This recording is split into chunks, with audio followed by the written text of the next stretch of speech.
अस्सलाम वालेकुम व्यूवर्स, आप देख रहे हैं YouTube channel FK info world. Viewers, वैसे तो तारीख़ में बहुत सारे ऐसे जालिम लोग गुज़रे हैं जो लोगों का खून करके उनका खून पीते थे। जैसा कि आप सब ने एक मशहूर नाम सुना होगा, ड्रैकुला। व्यूवर्स, दुनिया की तारीख़ में जहां दर्द दिल रखने वाले इंसान गुज़रे हैं, वहीं जबर और जुल्म ने भी अपनी दस्तां बना रखी है। किसी ने अपनी दहशत से और किसी ने अपनी मलकियत से दुनिया को खौफजदा किया और जुल्म व बर्बरियत जारी रखी। कहीं किस्से कहानियों ने लोगों को खौफ में मुब्तला किया तो कहीं फर्जी किरदारों ने फिल्मों में अपनी अदाकारी से लोगों में डर पैदा किया। व्यूवर्स, एक्चुअली आम इंसान को हमेशा से ही ऐसी चीज़ों से खौफजदा किया गया कि जिसके बारे में सोचने से ही रूह कांप उठती है।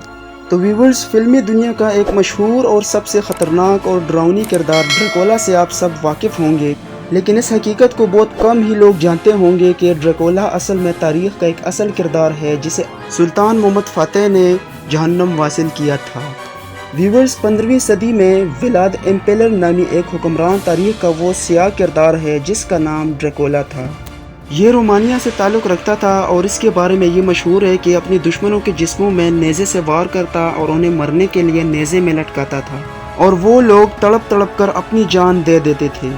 व्यूवर्स, इस जालिम हुक्मरान ने अपने भाई और बाप को भी अपने जुल्म का निशाना बनाया और उन्हें भी मार दिया था। उसके बाद वो अपने दुश्मनों को मारने के लिए कमर बस्ता हो गया। व्यूवर्स, इस हुक्मरान को उसके जालिम रवैयों और जबर की वजह से ड्रैकुला का नाम दिया गया, जो बाद में तब्दील होकर ड्रैकुला बन गया। तारीख में जिस तरह मंगोल हुक्मरान जिनमें हलाकू खां सरफहरिस्त है अपने दुश्मनों के सर काट कर उनके खोपड़ियों का 10 फीट ऊंचा दीवार बना देता था, इसी तरह ड्रैकुला के बारे में मशहूर है कि ये अपने शिकार के रसे हुए खून से रोटी भिगोकर खाया करता था।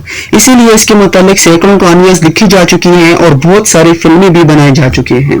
व्यूवर्स, तारीख के मुताबिक 15वीं सदी में सुल्तान मोहम्मद फ़ातेह की अफवाज ने जब मशरिक में विलाकिया की तरफ पेशकदमी की तो उस वक़्त वहाँ की फ़ौजों ने उस्मानिया अफवाज के खिलाफ लड़ने का इरादा तो किया था, लेकिन उनके पास अस्करी कुव्वत बहुत कम थी, जिसकी वजह से वो उस्मानी अफवाज के साथ एक अमन मुआहदा करने पर मजबूर हो गए।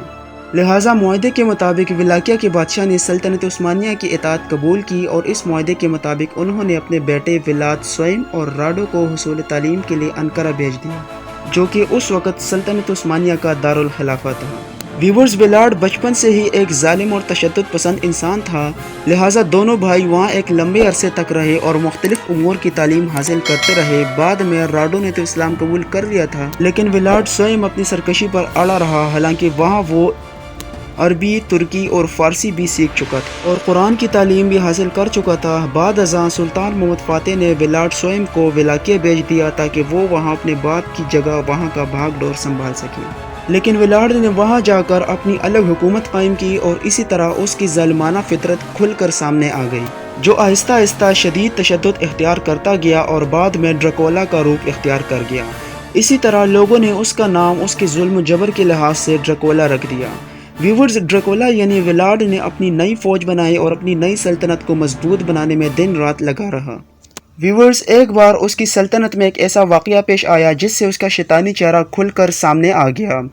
एक बार ऐसा हुआ कि खिलाफत उस्मानिया का वफद उसके दरबार में हाजिर होकर व्लाद से कहने लगा कि हमें सुल्तान ने आपसे खराज तहसीन लेने के लिए भेजा है, लिहाजा आप कुछ इनायत फरमाएं। व्लाद ने उनका हुक्म मानने से इनकार कर दिया और उनका बहुत मजाक उड़ाया और कहा कि अपने सर की पगड़ियां उतार कर मेरे दरबार में आओ। वफद ने यह बात मानने से इनकार किया तो व्लाद ने हुक्म दिया कि उनके सरों में लोहे के बड़े बड़े कीले ठोक दी जाए और इसी तरह शदीद जुल्म के साथ उसने इस वफद को हलाक कर दिया। व्यूवर्स, जब सुल्तान ने यह वाक़या सुना तो उन्होंने व्लाद का सर कलम करने के लिए एक लश्कर रोमानिया की तरफ भेजा, जबकि व्लाद काफ़ी अरसा इस्तांबुल में रहने की वजह से उस्मानियों और उनकी जंगी चालों में बहुत कुछ जान चुका था, जिसकी वजह से उसने कई मकामात पर उस्मानियों को शिकस्त तो दे दी, लेकिन उसके बाद एक ऐसा खूनी कील शुरू हुआ कि जिसकी तारीख में कोई मिसाल नहीं मिलती। व्यूवर्स, व्लाद ने अपनी दहशत दिखाने के लिए जख्मी उस्मानी फौजियों को मैदान में शतीर की लकड़ियों के साथ लटका दिया। लिहाजा इस जुल्म से तंग आकर सुल्तान ने व्लाद के भाई राडो को एक लश्कर देकर उसके मुकाबले के लिए भेजा।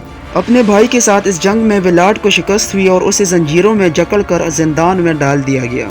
لیکن ویورز اپنے بھائی ولاڈ کو گرفتار کرنے کے بعد راڈو کی وفات ہو گئی، جس کی وجہ سے ملک میں خانہ جنگی ہونے کے خطرے کی وجہ سے ڈریکولا کو پھر آزاد کر دیا گیا۔ اس کے بعد سلطان محمد فاتح کی فوج نے 1476 میں ڈریکولا کی فوج کا مقابلہ کیا اور ایک تجربہ کار تیر انداز نے اپنے فن کا مظاہرہ کرتے ہوئے اس تشدد پسند انسان کو جہنم واصل کیا اور ولاڈ اور اس کے سپاہیوں کے سروں کو کاٹ کر اور نیزوں میں لٹکا کر استنبول لے جائے گئے اور ڈریکولا کا سر استنبول کے مرکزی دروازے پر لٹکا دیا گیا، جہاں یہ سر کئی مہینوں لٹکا رہا اور لوگوں کے لیے عبرت کا نشان بنا۔ اس طرح اس ظالم انسان کا خاتمہ ایک مسلمان کے ہاتھوں ہوا۔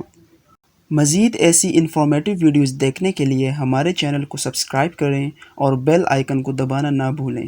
اس کے علاوہ ہماری ویڈیوز کو واٹس ایپ اور دیگر سوشل ایپس پر بھی شیئر کریں۔ شکریہ۔